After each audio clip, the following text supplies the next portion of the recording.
Salut, c'est Pierre Martin. Sur cette chaîne, je partage ma passion pour les voitures avec des essais, des astuces et des conseils d'entretien.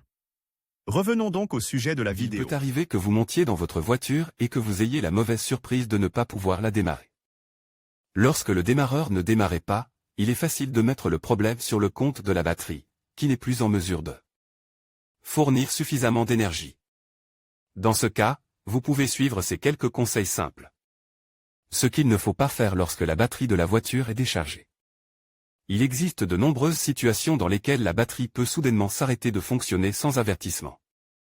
Généralement, ce problème survient le matin après une longue et froide nuit d'hiver, mais il peut également se produire dans d'autres circonstances. S'il vous arrive d'être bloqué loin de chez vous, vous n'avez probablement ni la force ni la volonté de garder votre calme, en tout cas, il ne faut pas prendre de décisions hâtives et éviter d'utiliser des solutions que l'on pourrait qualifier de « vintage ». En effet, il y a quelques années, et encore aujourd'hui si vous avez une voiture sans gestion électronique et alimentée par des carburateurs, il vous suffisait de pousser votre voiture et d'enclencher la vitesse en forçant le moteur à démarrer. Les véhicules plus récents ne permettent plus cette solution, car le courant qui n'arrive pas aux bougies, dans un moteur à essence, n'est plus le seul problème à résoudre. Les injecteurs sont électroniques et fonctionnent avec du courant, de même que l'unité de contrôle et d'autres dispositifs de sécurité dont vous ne pouvez pas vous passer la plupart du temps. Le même problème se pose pour les moteurs diesel.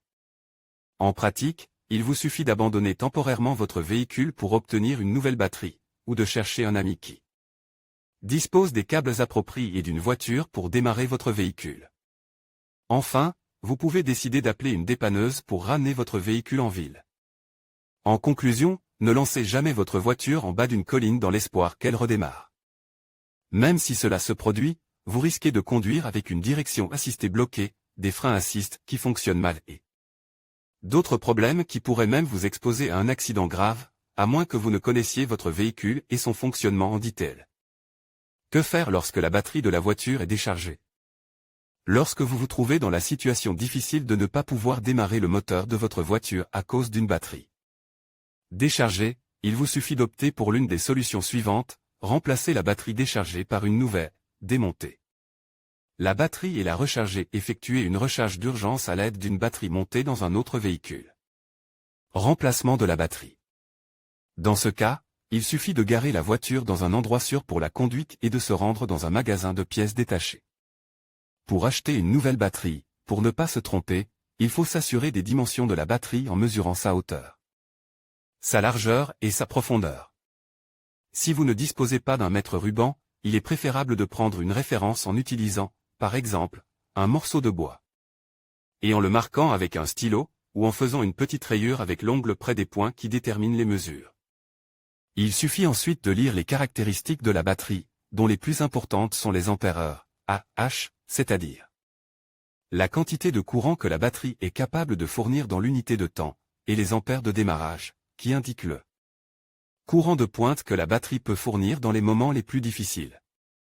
Cette dernière valeur est très importante, car ces batteries, lorsqu'elles sont presque déchargées ou partiellement endommagées, peuvent encore être en mesure de démarrer la voiture et vous éviter de vous retrouver soudainement en panne. Un courant de démarrage plus élevé permet à la batterie de vous signaler clairement la nécessité de la changer, afin que vous ne vous retrouviez pas soudainement en difficulté. N'oubliez pas non plus, si vous n'en avez pas, d'acheter au moins 2 clés pour retirer les bornes et débloquer la batterie. Vous avez généralement besoin d'une clé de 13 et d'une clé de 17, mais il n'est pas inutile d'en avoir une réglable temporairement. Récupérez la fonctionnalité de la batterie usagée. Si vous décidez d'économiser de l'argent et de faire confiance à votre batterie, vous devez la porter à l'électricien le plus proche pour la recharger, ou vous pouvez acheter votre propre chargeur de batterie. Si, au contraire, vous vous trouvez dans une situation d'immobilisation et préférez appeler un parent ou un ami pour qu'il vienne à la rescousse avec sa voiture, vous devez procéder comme suit, en tenant compte du fait que les véhicules ont actuellement des systèmes différents qui se comportent différemment. Voiture à batteries acides, les 2 véhicules doivent être éteints et vous devez d'abord relier les pôles positifs rouges des 2 batteries, puis le pôle négatif de la batterie chargée, à un point du châssis non peint de la voiture dont la batterie est déchargée. Démarrez ensuite la voiture dont la batterie est chargée, puis celle dont la batterie est déchargée. une fois la voiture démarrée.